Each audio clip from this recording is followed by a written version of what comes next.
all three limits that we have to calculate here are Riemann sums. So let's focus, for instance, on the first. The idea is that you have to write any of them in the form of the sum from k1 to n or k0 to n minus 1, doesn't matter much, of 1 over n f k over n. Okay, we have to look for this form like this, right? So what we're going to do here in order to get that is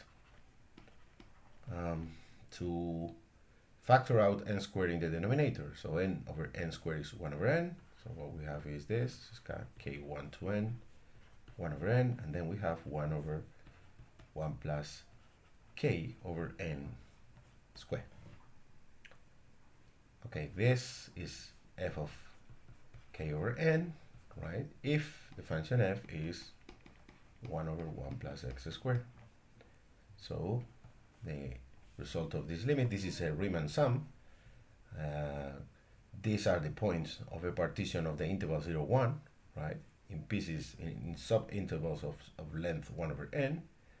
So this is a Riemann sum of this function. So this, the limit of this is that just the integral from 0 to 1 dx over 1 plus x squared, which is the arc tangent of 1, which is pi over 4, right? So the limit of this is pi over 4. The second limit here is much of the same thing, right? We have to do the same kind of arrangement, right? We already have the 1 over n here.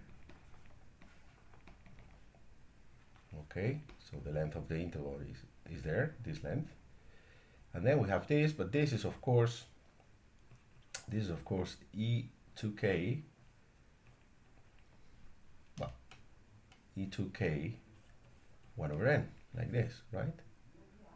And that is the product, we multiply the exponents, and it's e to the 2 k over n.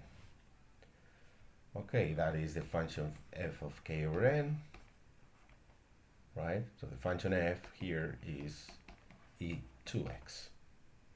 And then we have here the integral from 0 to 1 of e2x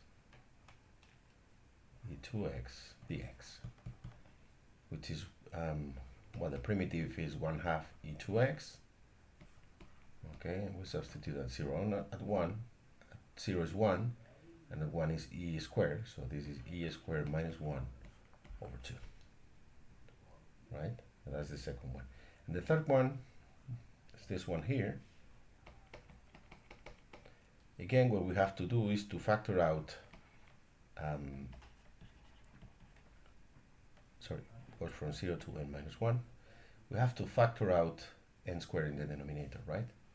So if we do that, and we have the square root of n squared, so that's 1 over n here, and then we have here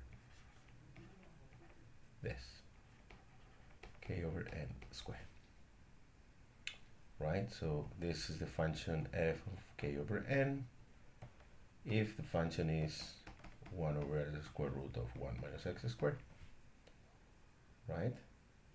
So this goes to the integral from 0 to 1 of dx over the square root of 1 minus x squared, which is just, this is the arc sine, okay, the arc sine of x between 0 and 1. The arc sine of 0 is 0, the arc sine of 1 is pi half. So this limit here is pi half.